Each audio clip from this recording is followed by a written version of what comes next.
हरियाणा के मुख्यमंत्री मनोहर लाल को सुन लीजिए। इस देने के लिए कुरुक्षेत्र में गीता जयंती के स्वरूप को थोड़ा बदलकर इसको विस्तारित करना होगा, बड़ा करना होगा। आप जानते हैं कि 2016 से हमने वो सामान्य गीता जयंती का महोत्सव को एक अंतर्राष्ट्रीय गीता जयंती के कार्यक्रम रूप में बदल करके 8वां ये वर्ष है जब न केवल देश के बल्कि विदेशों से भी बहुत से लोग कुरुक्षेत्र की इस धरती पर ये जो 18 दिन का चलने वाला कार्यक्रम है इसमें सहभागी होते हैं।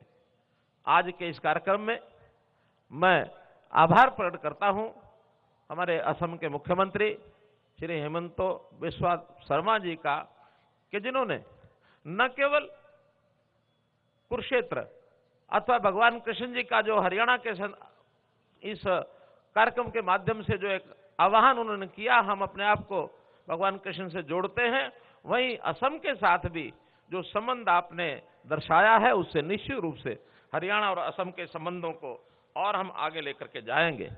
जैसा बताया गया कि बहुत से ऐसे विषय जो जुड़े हुए हैं, उसमें जो युद्ध हुआ था महाभारत का, उसके अंदर असम की सेनाओं ने भी महाबली घटोत्कच और बर्बरीक के सेनापतित्व में जो युद्ध किया उसकी दंत कथाएं सब लोग जानते हैं, सब उसको सुनते हैं।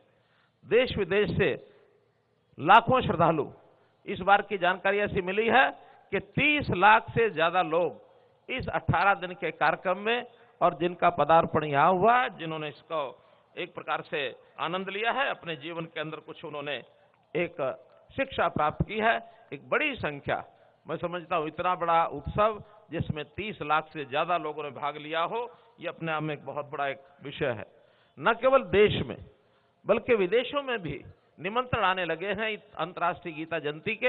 हमने 2019 में सबसे पहला विदेश का कार्यक्रम मॉरिशस में किया और मॉरिशस के बाद लंदन में, सितंबर 2022 में कनाडा में, इस साल ऑस्ट्रेलिया में, और अलग से निमंत्रण कल ही जो अपना यानी कंट्री पार्टनर इस बार हमने श्रीलंका को बनाया, तो श्रीलंका के जो संस्कृति मंत्री हैं उन्होंने एक प्रकार से निवेदन किया है, महाराज जी को निमंत्रण दिया है कि आप लोग अगले साल के किसी भी महीने और श्रीलंका में अंतर्राष्ट्रीय गीता जयंती का कार्यक्रम ये जरूर करें।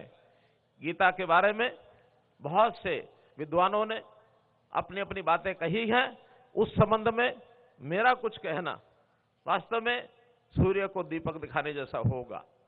गीता का अपना महत्व एक प्रकार से अगर कहें तो आज का विश्व जिस प्रकार से अंधकारी कोठरी में और अपने आप को ऐसा महसूस करता है कि कहीं दुनिया के अंदर युद्ध में इस प्रकार के अंधकार के कारण से मानवता का विनाश न हो जाए, चाहे वो कोविड की बात करें, चाहे वो युद्धों की बात करें, लेकिन हर एक को आशा बंधी है भारतवर्ष से कि भारत की संस्कृति, भारत का ये गीता रूपी विरासत ये दुनिया को बचा सकती है। ये एक विश्वास बना है। तो इस नाते से हम लोग भी इसमें अपने अपने योगदान को बराबर बनाए रखेंगे और आज इन चुनौतियों को, इसका हल निकालने के, इन समस्याओं का हल निकालने के लिए भारतवर्ष का बच्चा बच्चा, हर नागरिक दुनिया के अंदर अपना योगदान ये जो देता रहेगा। आज बहुत सी समस्याओं में, वैश्विक समस्याएं, चाहे वो प्रदूषण है, चाहे वो बीमारियां हैं, वो हमारे खान पान के कारण से, हमारी आदतों के कारण से, अपने देश की समस्याओं को हल करने के लिए भी गीता का हम उपयोग कर सकते हैं। और इस गीता के अध्ययन के नाते से हमने, जैसा स्वामी जी ने, आत्मानंद जी ने बताया, गुजरात के अंदर शुरू किया है, हमने हरियाणा में भी। आखिर गीता का संस्कार लगातार विद्यार्थी जीवन से शुरू होता तो जीवन के अंदर बहुत बड़ा एक संस्कार मिलता है।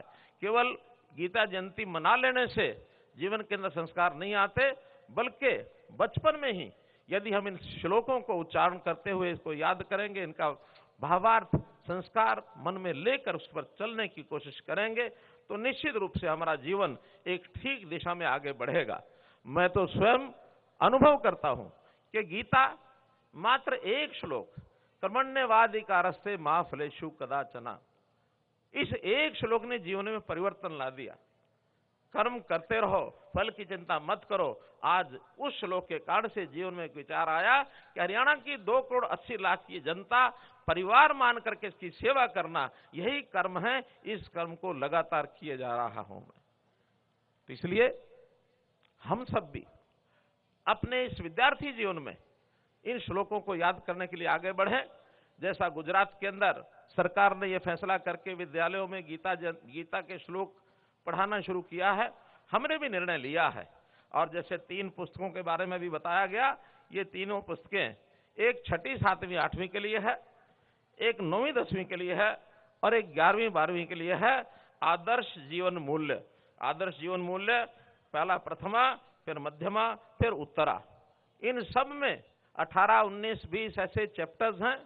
हर एक श्लोक, हर एक चैप्टर को एक गीता के श्लोक से शुरू किया गया है। 54 श्लोक इसके अंदर, और ये हमको एक प्रकार से लिख करके बताए गए हैं ताकि अपने जीवन में पहले वर्षों में इन 18 श्लोक को अगर जीवन में उतारेंगे तो बहुत बड़ी बात हो जाएगी।